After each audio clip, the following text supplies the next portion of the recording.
Buckle up, baby. A historic and mind-boggling episode of The Sweat presented by DraftKings is coming at you here for the next 55 minutes, which I will be behind the wheel solo, but not alone. We are talking about who to roster, which bets to get after on the diamond, NFL preseason, regular season futures as well, plus an update on an uncertain college football landscape from a key player in all of it. Hell of a tease there. Thank you. As for said diamond, let's touch them all right now with Nicholas Fryer and Steve Buchanan dishing out some best bets. Starting with Houston and LA here, gentlemen. So Verlander making his second start with the Stros since returning to the Space City. His first start, Bukes, taking the L despite going 7 innings and giving up only 2 runs, right? What's a bet in this one that stands out to you? And please beware, Shohei will be in action. Okay, that's fine. I'm still going to take the Astros on the run line. Wow. Tonight. -1.5 at +114. I mean, look, the Astros are just a very good hitting club against lefties. They come into this game with a 344 team WOBA, 120 WRC plus. If you look at tonight's expected lineup, they have 4 hitters with a WOBA over 400 against lefties. That's Kyle Tucker, Yordan Alvarez, Chas McCormick, and Jake Myers. You have Reed Detmers taking the mound for the Angels here. He's faced the Astros twice already. In both of those starts, he got tagged for 4 runs in each separate start. He also only has 8 strikeouts against them through 11 innings. That doesn't sound terrible, but that's pretty notable when you consider that Reed Detmers has an 11.1 K9 overall on the year. So this is somebody who consistently racks up the strikeouts. He's not able to do that against his Astros club. They're making a lot of contact against him. So give me the Astros -1.5 on that run line tonight. What do you want in this game, Mr. Nick Fryer? There are a lot of plays that stand out from this game for me, quite a few player props, but I do want to focus on the total here. I was looking at the money line, but obviously not a number that you can really touch right now, so I understand Steve taking Houston on the run line. But I'm going to go with the over here. It's set at 8.5 right now. We got the Angels, who have done well against right-handed pitchers in the last month. I know Verlander is tough, but they got a 193 ISO, 35% hard contact rate, and a 40% fly ball rate in the last month against righties. And then Steve talked about how good Houston is against left-handed pitching over the last month. A 214 ISO among some good peripheral numbers as well. But the thing that really gets me in is when I look at the systems over on the Stats Hub on DraftKings Sportsbook, which is powered by GTG Network. Over the last 30 days, the over has hit in 56% of the games when an underdog is coming off of a rest day. And on top of that, too, the over is 19, 12, and 3 when the Angels are playing the AL West. And in those in those games, 10 of them have been against the Astros. The over is 6, 3, and 1 in those games. I'll take it one step further here, gentlemen. You look at the heart of this Angels lineup, they have a terrible history against Verlander.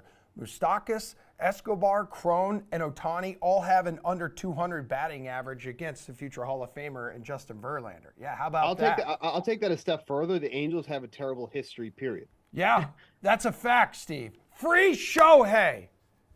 A few other pitchers we're probably going to discuss later throughout this show. Lance Lynn, Dallas Keuchel, even though Lynn has been solid with the Dodgers since making his way west.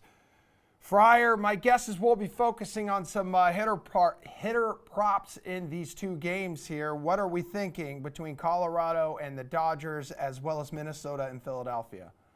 Yeah, I mean, you can definitely go and look at some hitter props, but I'm just going to go and back the Philadelphia lineup right now because you have Dallas Keuchel on the mound and still at a bettable number right now for me.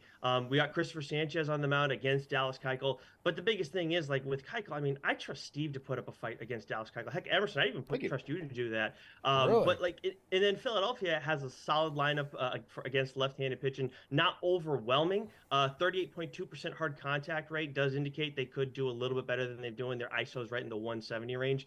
But there's a big system at play for this one. NL interleague favorites have won 59.7% of the times this season. The Phillies are 16-8 in that setting. And over the last 30 days, home teams in interleague contests have won over 63% of the time. Bukes, 10 pitches versus Dallas Keuchel. How many hits do you get? 7. 7? Oh, my God. You're a Hall of Famer, my dude. Wow. All right, so this is the in that first start that Dallas Keuchel made He only allowed 1 run, not too bad, but he also gave up 8 hits. If you look at his advanced stats for that game, he ended with a 1.8 ERA, yeah, whatever. He had an expected ERA of 5.53. So the defense behind him was definitely help bailing him out. I mean, if you escape with 8 hits and allow 1 run, you know there has to have been some magic going on behind you. So in this type of scenario, give me Alec Baum to go over 2.5 hits, runs, and RBIs at -105 tonight. Last season, Keuchel allowed 76 hits through 49 in the third innings to righties. Nothing but contact against him. He doesn't strike any of these guys out or anything like that. Baum has a 400 WOBA and a 152 WRC plus against lefties on the season. He has been red hot since that All-Star break. He's hitting .330 through 26 games, 9 extra base hits, 16 RBIs over that span. He has been one of the core points of this Phillies lineup. So give me him to go over 2.5 hits, runs, and RBIs against Dallas Keuchel tonight. Okay, Bukes, let's talk a little bit more here about dudes who can swing good wood. Just focusing on hitter props here on the DraftKings Sportsbook. Give me another one you like tonight. 13 games on the main slate. I'm going to go a little bit off the board here. I'm going to go MJ Melendez from the Royals to go over 1.5 bases at even money. The Royals are going up against the Cardinals, and more specifically, Adam Wainwright. I don't know how much longer the Cardinals can continue to bring Wainwright on the mound every 5 days. He has a 7.18 ERA, an expected ERA of 7.64. Like, it's been as bad as advertised. He has a 483 WOBA against lefties. 7 of the 12 home runs that he's allowed. Melendez has 10 hits in the month of August here. 5 of them have gone for extra bases. He's been hitting the ball really, really well. I don't usually go and look for the Royals for hitter props specifically, but in this type of scenario, when you're facing Adam Wainwright, it feels like almost everybody is on the table at this point. So give me the even money play here on MJ Melendez. Yeah, I think he's been stuck at 198 victories for like a couple months. I'm assuming based off his history with the Cardinals. So seriously, and this being his last season, they're probably trying to help him get there, but he is not helping himself. You are damn right about that. Nick Fryer, hitter prop you like tonight? Easy way to resolve that is just use Wainwright as a reliever. He did it earlier in his career. Have him try and sneak a couple wins in there. Little cheapies. Why not? I've done it before. Look at you, Manager Fryer. I've done it before, he said. Okay. Anyways, so, Emerson, you're asking for some Ohtani plays. This is where you're going to get the Ohtani plays. Okay. Now, if you're feeling a little frisky, you can take him to hit a home run tonight. It's at +220 on DraftKings Sportsbook. You're right, Emerson, that Ohtani has not done that much against Verlander in his career, only 4 for 20, but each of those hits has been for extra bases. 2 of them have been home runs. And I know it's been a while since Ohtani has hit a home run, but I usually like that. It means he's due. But if you want a little bit of a safer play, and I found this looking at the consistency sheets over on DraftKings Sportsbook, Shohei Ohtani over 1.5 hits, runs, RBIs, -145. He's got a 68% success rate on this season. And over the last 20 games, that's up to 70%. All right, gentlemen. Next question I have for you two is best pitcher prop, Nick Fryer. Yeah, so again, going back to the Angels here, Reed Detmers, but I'm basically back in the Astros here. Reed Detmers under 5.5 strikeouts. The Astros have just a 20.3% strikeout rate against left-handed pitching over the last month. And most of those strikeouts have come against the bottom of the order, as one would expect. But when I look at Houston's top 5 hitters, they have just a 17.9% strikeout rate against left-handed pitching over the last month. So Detmers is pretty much going to have to be perfect against the bottom 3 guys of the lineup in order to get the over on this, because he's probably not going to see this lineup 3 times through. So it's going to be tough to get some cheapies and get this perfectly. Oh, man. In terms of fantasy, though, his last time out, he had almost -4 fantasy points. Exactly. Yeah. Yeah. He's trending downward. He was hot for a little while and may or may not have rostered him last time out, but we live and learn. All right. Steve, live and learn here, man, with the pitcher prop. Yeah, going on the other side of that game, Justin Verlander to go over 6.5 strikeouts at -115. This is not a number that he's gone over consistently in the 2023 season between the Mets and the Astros. But the Angels strike out a lot against righties. That current roster has the 5th highest strikeout rate in the league against righties at 24.7%. We talk about those the midseason moves there they made at the deadline with CJ Cron, Randall Grichuk. Yeah, it brings some power, but it also ups your strikeout rate too as as well, especially with Grichuk. He's striking out over 25% of the time against righties. They have 6 players in the projected lineup tonight that have a K rate of over 23% or higher against righties. Again, this is not a number that Verlander goes over often, but I think this makes number 4 for the season for him to get at least 7 strikeouts against this Angels team tonight. All right, gentlemen, we'll wrap up the segment with this. Bukes, you are batting leadoff. I'll let you take it in any direction you want here. Your favorite Major League Baseball bet on the DraftKings Sportsbook tonight? I'm going to go with the Phillies team total through the first 5 innings, over 2.5 runs against Dallas Keuchel and the Twins. He escaped last time out against the Diamondbacks. It is not going to happen twice in a row, especially against this Phillies team that hits lefties extremely well. If one of my favorite hitter props has to do with a Phillies player, you have to think I like the rest of this Phillies lineup too as well. There's so many guys that can beat Dallas Keuchel. They make a lot of contact. They don't strike out a ton against lefties. This is the perfect recipe for Dallas Keuchel to once again remain that recession check that we used to get. That's what you get when you bet against Dallas Keuchel here in Major League Baseball. That's why we're so excited that he's back in Major League Baseball. Cash those bets tonight. Go over 2.5 team total for the Phillies through the first 5 against Dallas Keuchel tonight. Steve Buchanan, congratulations, because your favorite bet tonight just received Nick Fryer's stamp of approval. Yes, it did. Yes, it did. Let's see if mine goes and gets his stamp of approval. The Strangers are small favorites against the Giants tonight, and I love them in this spot. I mentioned earlier how good. Wow. Okay. I mentioned earlier how good AL interleague teams or NL interleague teams have been. AL interleague favorites have won 57.6% of the time this season. The Rangers are 15-9 in that setting, and then marginal favorites playing on one day of rest. The last 15 times that has happened, the favorites are 14-1 in those games. Overall this season, that system has a 68% success rate. He said Strangers. Yeah, he right? did say Strangers. No, he started off with Strangers. That's what you laughed at. Okay, got it. Yeah. I was so confused. Like, is this like a Stranger Things reference? Yeah, like I say that all the time. That's Or- just what you guys listen. That's good. All right. Or let's not forget about the 2000, and you are a movie guy here, Nick. 2008, The Strangers, the horror thriller film starring no, we Liv don't Tyler, wanna talk daughter about of that. Steven Tyler. This is the family program. We can't talk about that here.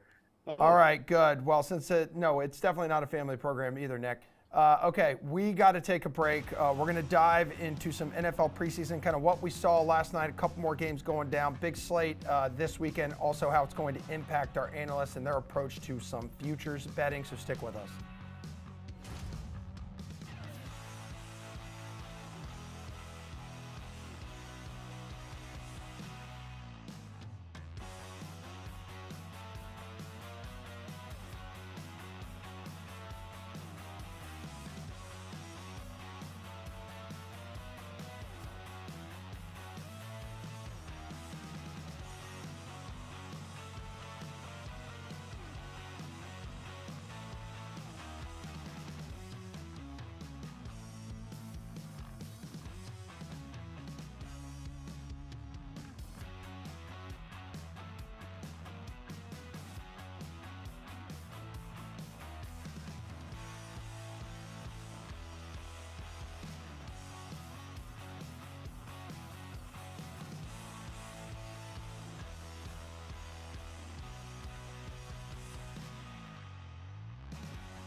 Everybody, welcome back to this historic episode of The Sweat. We'll tell you why it's historic coming up. But Steve Buchanan has returned. Josh Applebaum has returned from his honeymoon, looking nice and tan, actually a little more red. Look at that. That hand is heavy. How you feeling, dude? I'm feeling great, guys.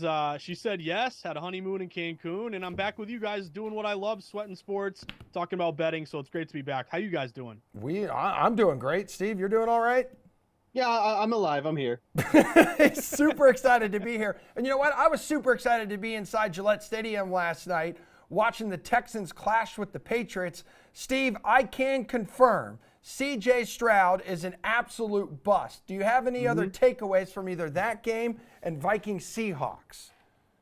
Yeah, I mean, kind of just focusing on the Patriots game here. I mean, it was pretty lackluster overall, but I think really the story coming out of that, and I'm sure Josh will kind of attest to this too, is that Malik Cunningham kind of made a lot of the noise here in that last one there. I mean, this is a perfect example of why preseason, you really have to take this with a grain of salt because everyone's all excited about Cunningham and his one lone drive or whatever it was, what they saw there. But, you know, he drove the Patriots downfield better than any of the other quarterbacks that played last night. Bailey Zappi with his new sidearm throw, whatever you want to call that. But he showed some good footwork, scored their only touchdown there. I mean, this was somebody who was an undrafted rookie who was expected to be a wide receiver to make the roster. Gave him a little look at quarterback here. You know, maybe there's something that comes up now during camp, but I think Cunningham was something nice to see from the Patriots and really overall looked pretty much dead on the field against the Texans.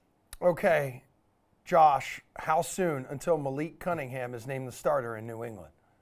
Oh, man, I don't think it's going to be too soon here, Emerson. I would say, obviously, he's surprised, looked great. And the other thing with the Patriots is when your offensive line looks terrible, if you have a guy who can scramble brutal moves, then to me, that's definitely worth it. But I'll just stick to a betting perspective, guys. That's my wheelhouse. And I think last night's game was a perfect example of what I look for when betting the preseason. You have a lot of people who say, don't bet the preseason. It's a crapshoot. It's unpredictable. Don't waste your money on something that is just so unpredictable. But to me, there are two things to look for when you're betting preseason: the data and then an information-based bet. And that's why I really like the Texans yesterday, because from a data perspective, they were only getting 32% of bets. The public was all over New England. But what do we see with the line movement, guys? It opened Texans -1.5. They got bet up to 3. Why was the line going toward the Texans if the public was all over New England? So that was a dead giveaway to me that pros were liking the Texans there.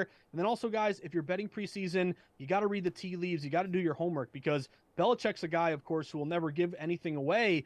But it was a situation where we knew Stroud and a lot of the starters would play for the Texans, and Belichick did make a comment basically saying along the lines of the guys with the least experience will play the most. So if you have data in line movement toward one team who's playing their guys and then the other team is resting a lot of their starters, to me that's an auto bet in that situation with the Texans, and it came through whether you played them on the money line or laid the points. All right, Josh, well, I'm glad you brought that part of the betting side up, because so now we've seen 3 preseason games, much more loaded slate tonight. So that's 6 teams. Not a lot of starters yet in action.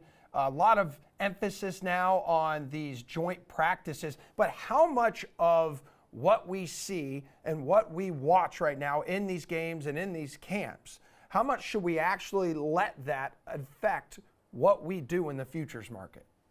So I think futures market, to me, I'm looking for, hearing things on the ground about certain players and then kind of applying that to the betting market. So I'll give you an example. Bryce Young, the #1 pick. Obviously, this guy has huge expectations here, but this is a guy that I'm reading about and liking what I'm hearing in terms of Frank Reich saying he's one of the most, progressed rookies that he's ever been around. Andy Dalton said he is, quote unquote, made up with the right stuff. You've heard Aaron Rodgers and Adam Thielen really rave about Love. Or Young, actually. So to me, this is a sort of situation where we're hearing good things about Young. And then also look at the win total here for the Carolina Panthers, guys. It's 7.5, but it's over -120. So now we're applying good news about a quarterback who sounds like he's on the right track, along with a betting market that's juiced up leaning over 7.5 over -120. So to me, combine the two, I'm looking at an over 7.5 win total with the Panthers. I'm looking at maybe +500 offensive rookie of the year opportunity there. And then also they have the 6th easiest schedule this year, guys.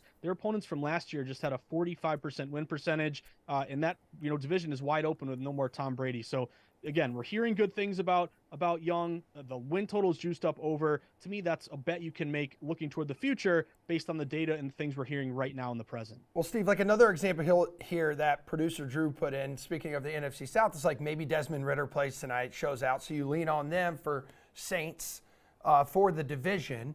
And then with the Saints tie in there, what about if like Sean Payton shows the Broncos are an actual competent like football team, your mind changes and maybe you want to take them plus 180 to make the playoffs? Like what can sway your futures bets approach before week 1, Steve? Yeah, I mean, I think the Broncos example is a really good one there too. I mean, you hear about the preferential treatment that Wilson was getting last year with Nathaniel Hackett almost like coddling his quarterback, giving him like his own office with the coaches, like just weird stuff. Like, what's going on over there?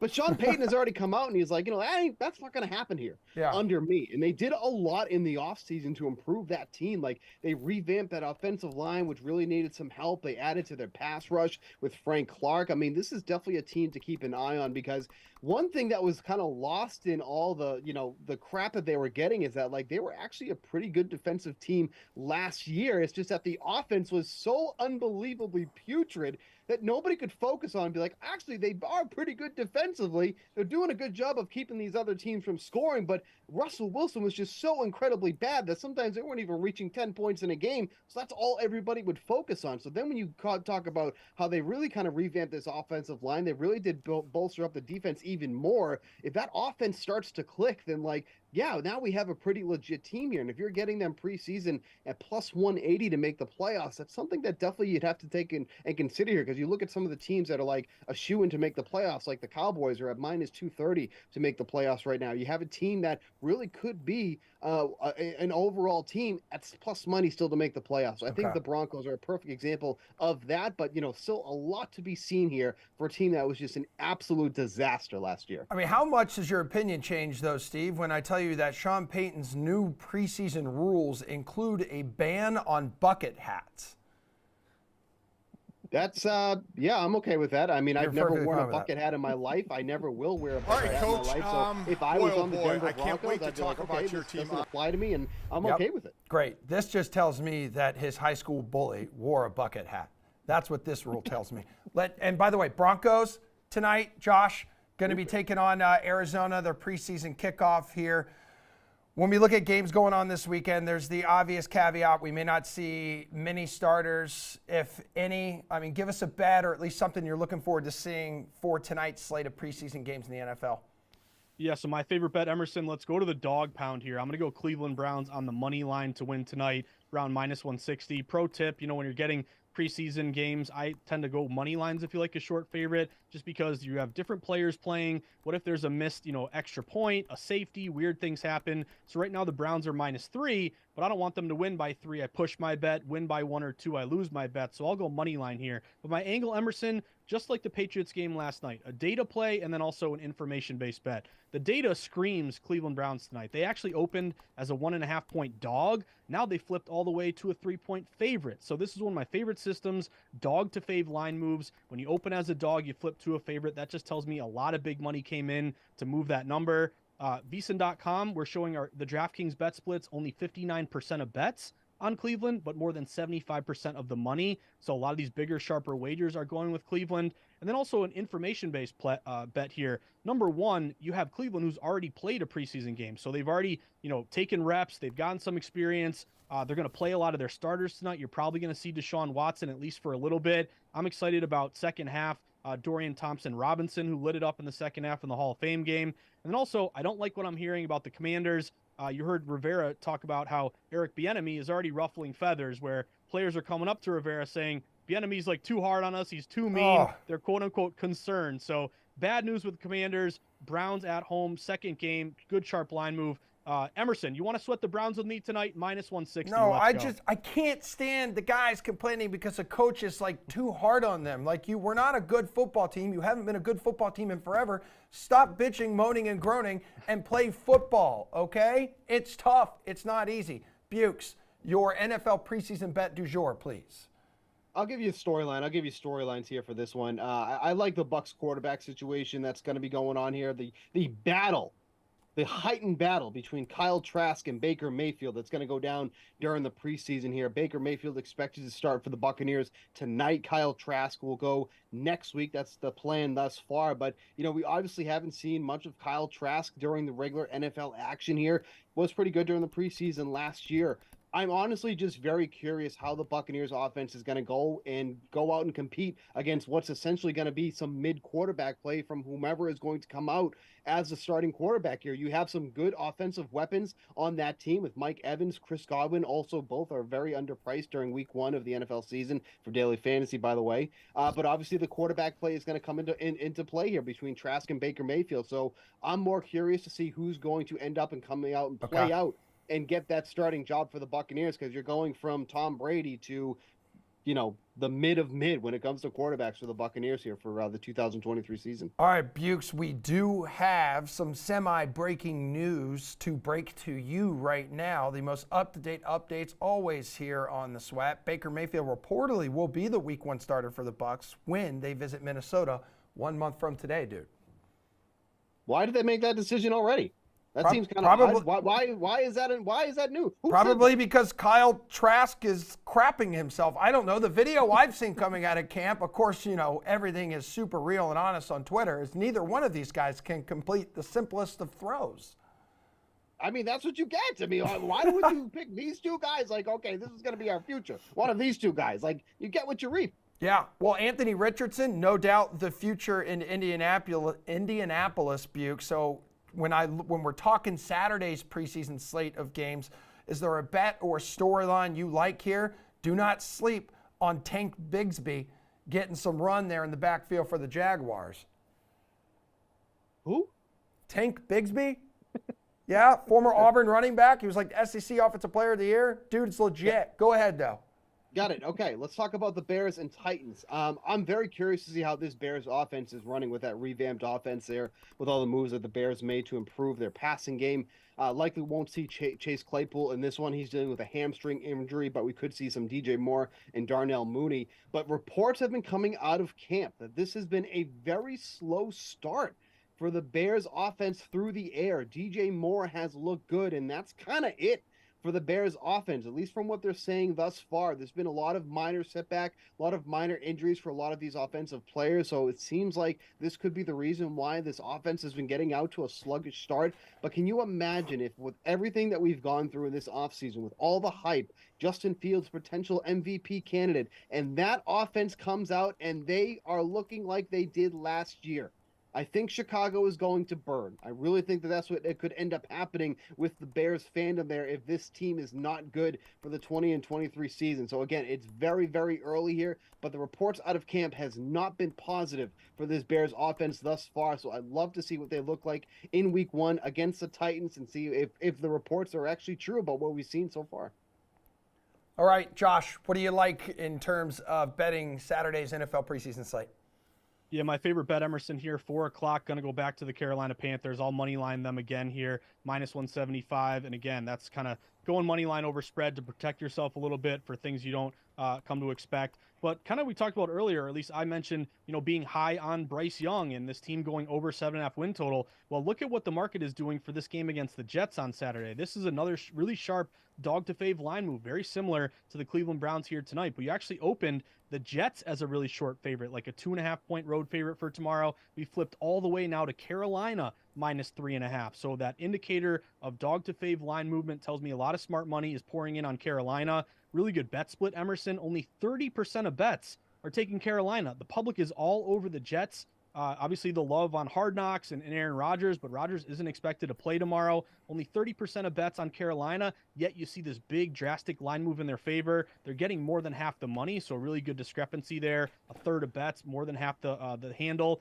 And then also you look at playing their starters. This is what Frank Reich was quoted as saying the other day. He said, basically, we're quote unquote, we're at a different stage than other teams. We have new coaches, we have a new system, we have new players. So what are we going to do? We're going to play our guys to basically work through it and get ready for week 1. So that tells me you're going to see Bryce Young. You're going to see a lot of these starters. Meanwhile, the Jets are expected to sit a lot of their guys. So this is really my wheelhouse, guys. When you're looking at NFL preseason, if the data is moving toward one team and that team is also playing their guys, their opponent is sitting their guys, that's an auto bet for me. So I like Carolina on the money line to win tomorrow. All right, phenomenal work by both of you. We are out of time, so we have no more time to discuss the Jimmy G revenge game on Sunday.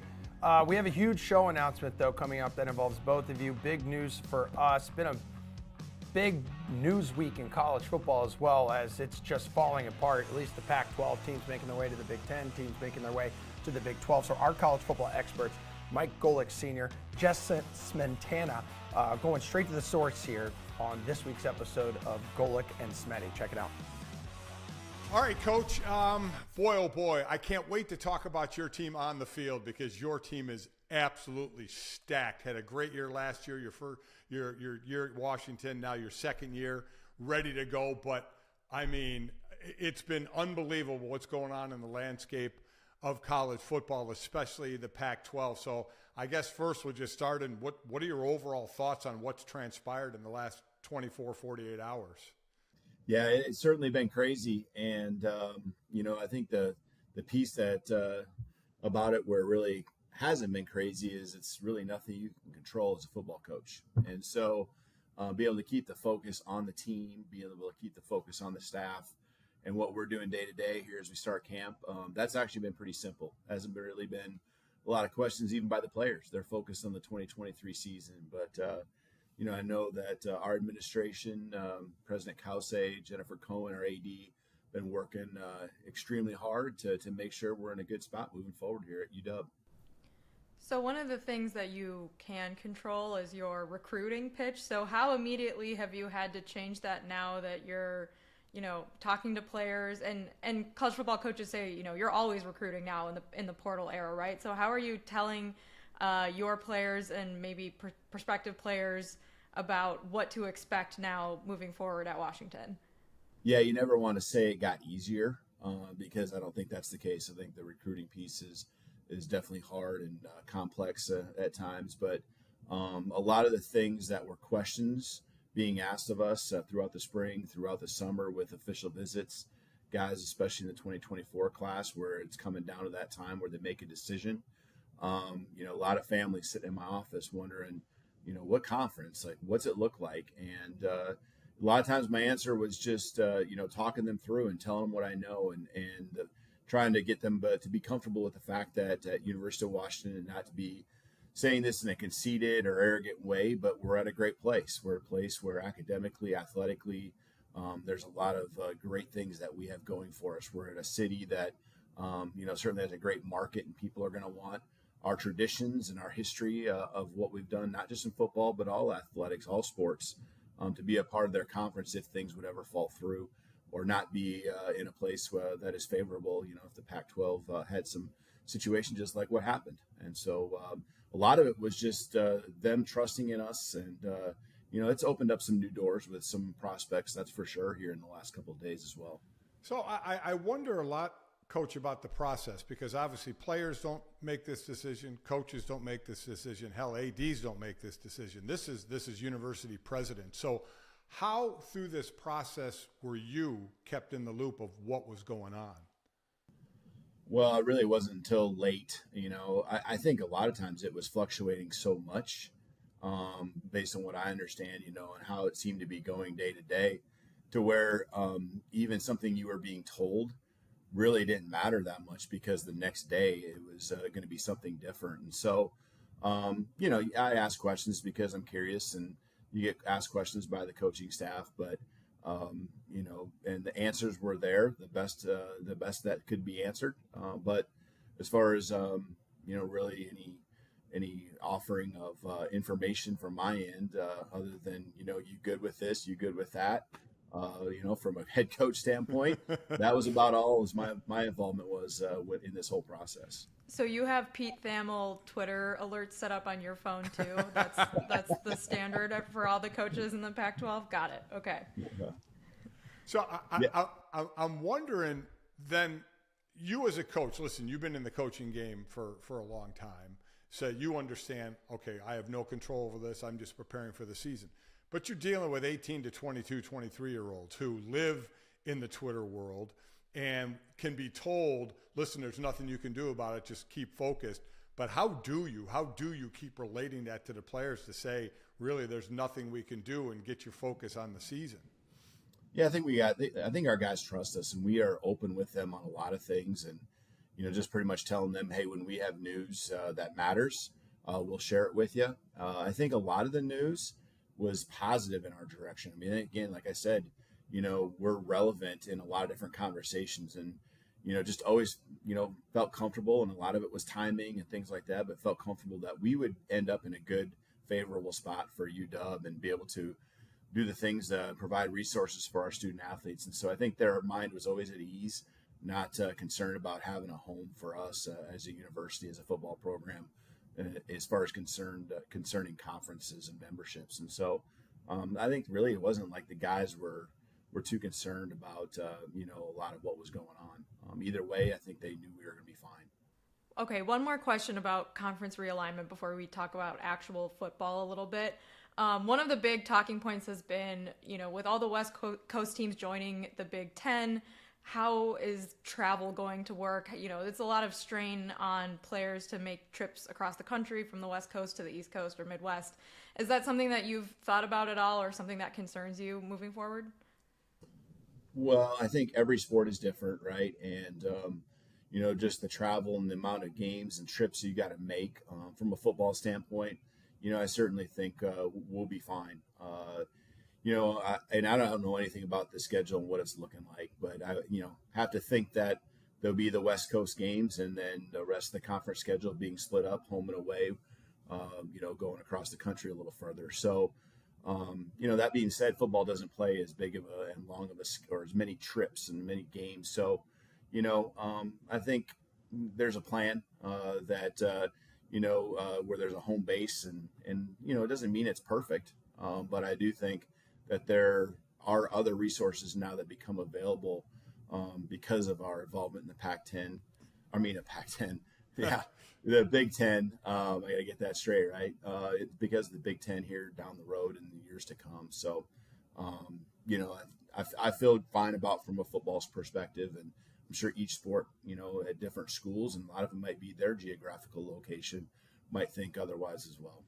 Coach, there's not one number in the conferences that is correct, from Pac-10 to Big 10 to Big 12. So don't worry about it. I still call it the Pac-10. Yeah, everybody is going to make that mistake. And quite honestly, you kind of already have gotten used to at least one Big 10 travel. You had Michigan State out your place last year, and you go to them this year, so you get a little bit of that, even though it'll be more down the road. But let's talk about your team. You take over this team last year. You have Michael Penix Jr., who really just absolutely flew onto the scene. A couple of wide receivers over 1,000 yards. Just talk about this offense, which was one of, if not the most explosive offense in the country last year. Yeah, super excited about what these guys did last year and the momentum they continue to create for our team.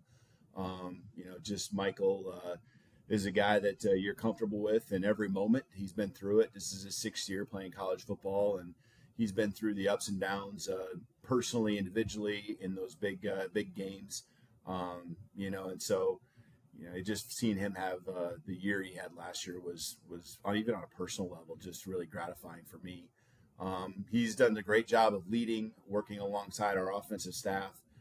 We have a lot of fun, the toys that are out there, right? The receiving core, and then, it always starts up front though with the offensive line. And we got some tackles that are returning, and a lot of interior guys with a lot of experience under their belt as well. So we're excited about this year, and they might feel a little pressure to try to do what they did a year ago, but just do their thing. They're more than capable, and their work supports the goals that they have, and they're pretty lofty. So aside from Michael Penix, there's a handful of other really, really great quarterbacks in the Pac-12 this year. It's been dubbed the conference this year to watch quarterback play, and your team's playing a handful of them. You're playing Caleb Williams this year, Bo Nix, Cam Rising, Cam Ward. You don't have to rank which ones you think are going to be the most difficult test for your defense and matchups for you, but who are you which one do you have circled on the schedule that you think might give you the most trouble this year? Yeah, I mean, this is the honest truth. We had our first meeting offensively, defensively, and as a team before we even had our practice, right? And the defense showed 9 clips, and it was 9 different quarterbacks in the league that are making these stellar plays, and all of them were with their legs. We know about them as passers, but all of them made them with their legs, and 70, 80-yard touchdown runs. So it isn't just one, and the one that's going to be the most important is the next game, and I know that's coach speak, and you want something a little bit stronger, but we really, the league is full of these quarterbacks, and even some of our non-conference games are going to have quarterbacks that are really athletic too. So we got our hands full each and every week. It's going to be a fun season from a fan's perspective because there'll be some offenses that are rolling up and down the field throughout the course of the year. You could have just taken the easy out and said Caleb Williams. Yeah, well, I was going to say, Coach, you're talking to 2 Notre Dame grads here, and it was Caleb Williams' legs that really hurt Notre Dame last year. So there are some definitely some ballers in that conference. So on that note, let's go to your defense. I know you got a couple of big-time pass rushers on the edges, but you guys did – I know toward the end of the season you started giving up less points, but you were giving up points. I mean, you were a team that was basically outscoring your opponents, 40-something, 30-something. They were higher scoring games.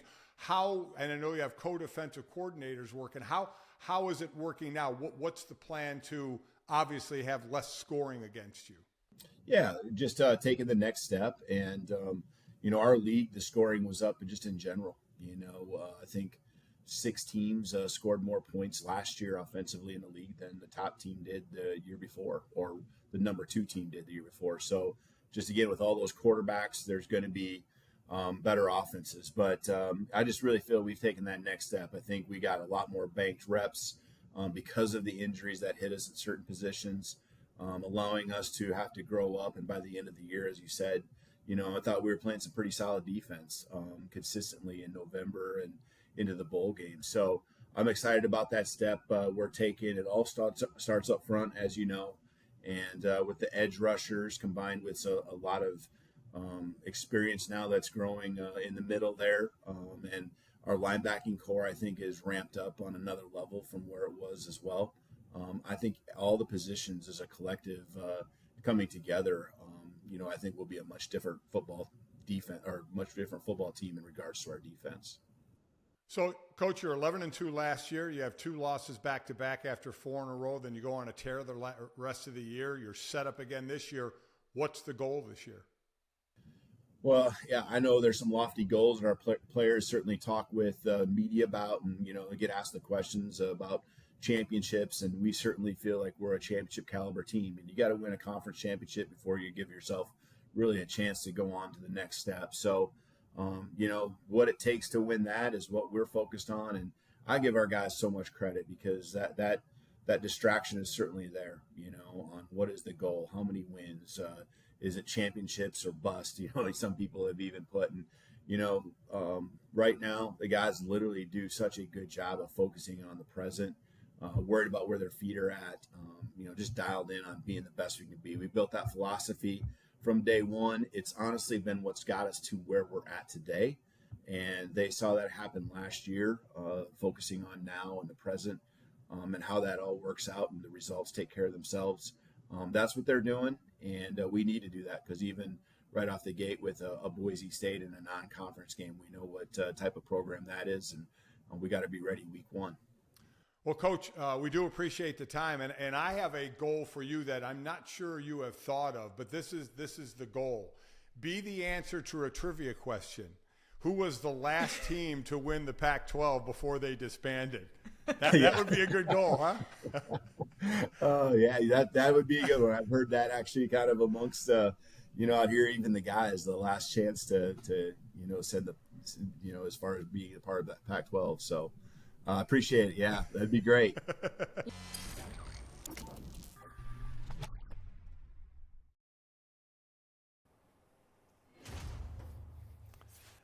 Ladies and gentlemen, I've just been handed an urgent and absolutely electric DraftKings Network news story, and I need all of you to stop what you're doing and listen.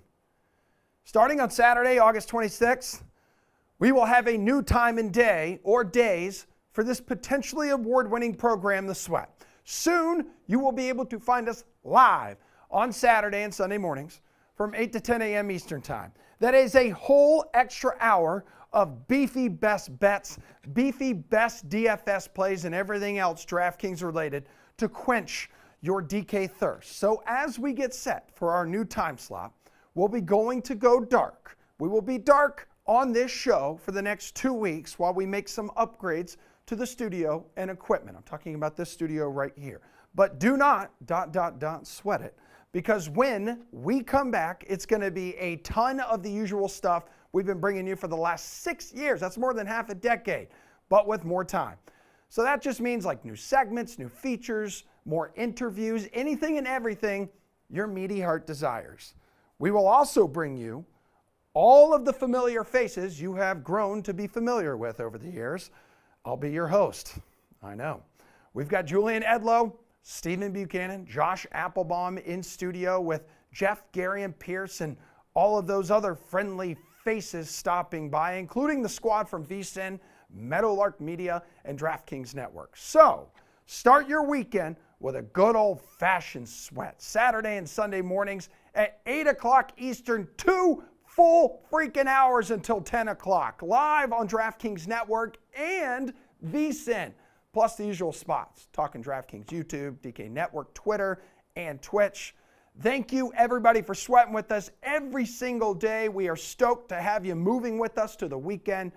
We have had tons and tons of fun talking DFS and sports betting with you, and cannot wait to do it even more on even more channels. The Sweat moving to Saturdays and Sundays from 8 to 10 a.m. Eastern starting August 26th. We will see you then, my sweet chinchillas.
All right, 13 Major League Baseball games on the main slate tonight.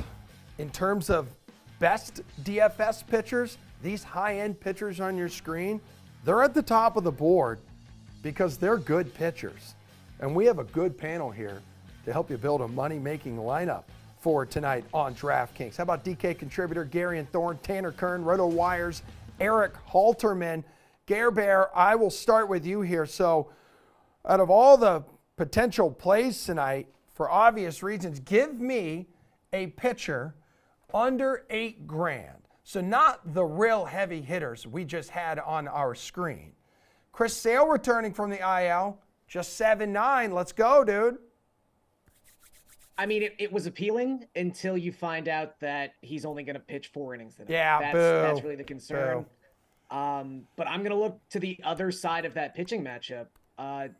The stat FIP, fielding independent pitching, was created to highlight 6 start stretches like Tarek Skubal has been on since he came off the IL.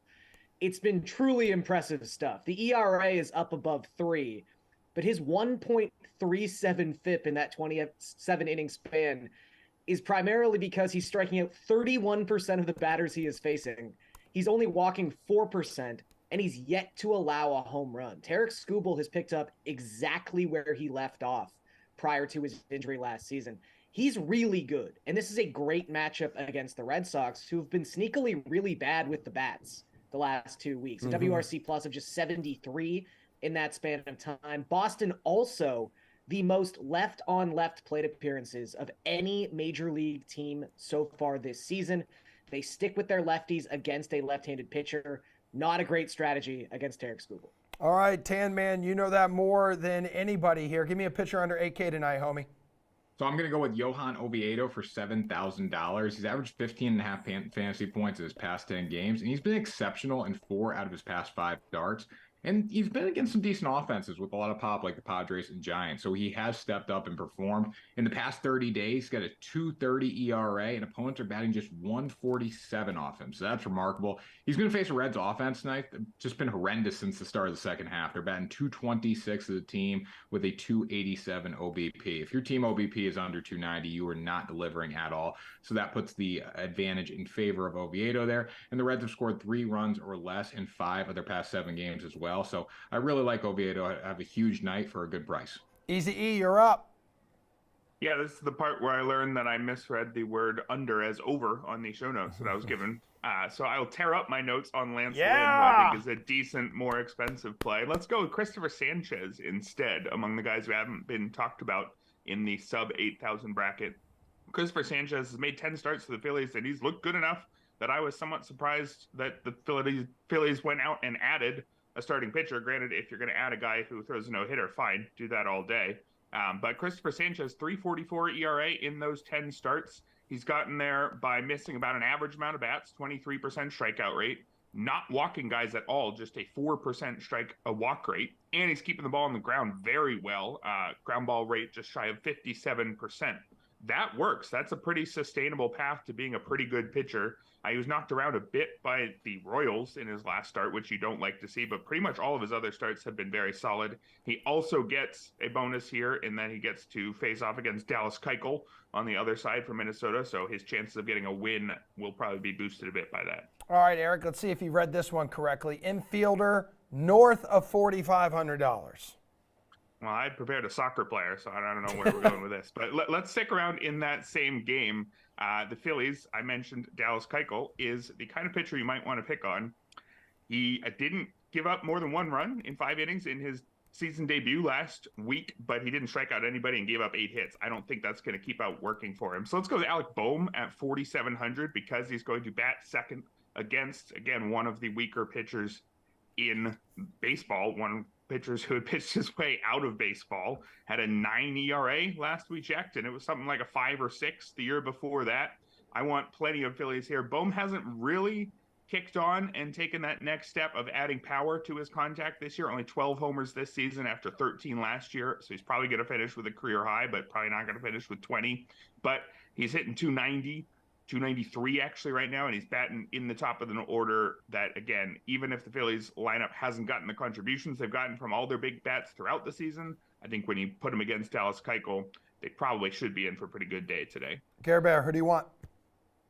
I'm going to go with a real obvious one here. He's the guy who just tied Shohei Ohtani for the Major League lead in home runs with 40, and that is Matt Olson. Matt Olson has been on fire as of late, and he is done what a very good left-handed bat should do, just crush right-handed pitching for the entirety of 2023.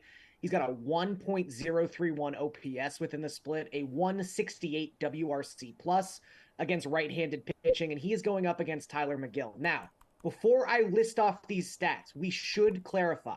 It's harder to pitch in AAA this season than it has ever been before. The automated strike zone is really messing with starters. Still, when you have an expected ERA of over 6 in the majors, get sent down to the minors, and then have an ERA above 8 at AAA, the only reason you are back in the majors is because the Mets happen to trade away half of their rotation and they need someone to start a game. That is the only reason McGill is taking the mound tonight. That is a bad reason to send a pitcher out there against the Atlanta Braves. Good luck to Tyler McGill. Try to keep it to single digits, bud. Tanner, quickly, my dude. Yeah, I mean, if it's not broke, don't fix it. I come back to Freddie Freeman a lot on the show, and I'm doing that again tonight. He's averaged 16 fantasy points in his past 10 games. He's recorded double-digit hits in 7 of his past 10 games, and during this month, he's batting over 500 with a 565 OBP, 8 RBIs, 8 doubles, and 2 homers in that span. Going to go against Austin Gomber tonight, who has not been that good. 5.4 ERA with a 1.44 whip. He's got absolutely no strikeout ability and a high walk rate. He has been a little better on the road, so I will give him that, but it's nothing Freeman can't handle. He consistently hits the best pitchers in baseball, and that's why I'm taking him tonight. All right, last question quickly here, gentlemen. We're tight on time. Value hitter under $3,500, Tanner. So I'm going to go with MJ Melendez of the Royals for $3,300. He's batting just .223 this season, so on the surface it might not look great, but in his past 23 at-bats, he's batting .392 with a 462 OBP and in a 1,400 OPS. He's also got 4 homers in that span. He absolutely destroyed the Red Sox at Fenway Park this week, and I think he's going to be able to continue that tonight off Adam Wainwright and the Cardinals. Wainwright is done 3-6 with a 7.8 ERA. He's given up 26 earned runs in his past 5 starts. Granted, he has been a little bit better on the road than as a at home, but opponents are still hitting .320 off him when he is the visitor. So going to go with Melendez tonight for a very, very good price. Eric. Sounds like you're muted, homie. What? Let's try that again. Let's make it 3 for the Phillies here. Yohan Rojas is going to bat 9th in their order. He is very much not in the Phillies roster for his big bat, but he's got an excellent glove, which is keeping him in the lineup, and he can run a ton. I think if the Phillies are getting on base, a cheap way to get more of their top bats in the order could be one of those wraparound stacks where you go 9-1-2, that sort of thing. Yohan Rojas shows up as the 4th biggest value in this bracket among the RotoWire MLB optimizer. Think he's good for a single or 2, and if he gets on, he should run. And again, I'm really hoping to pick on Dallas Keuchel today. Gare Bear. Michael Massey's going to hit 3rd tonight for the Royals against Adam Wainwright. Massey is left-handed. Lefties are hitting .400 with a 483 off of Wainwright this season. He is cooked. Gentlemen, love you, mean it. Do not cry because it's over. Smile because the show returns Saturday, August 26th from 8 o'clock to 10 o'clock Eastern time in the beautiful morning. That is it, folks. Peace out. We'll see you then.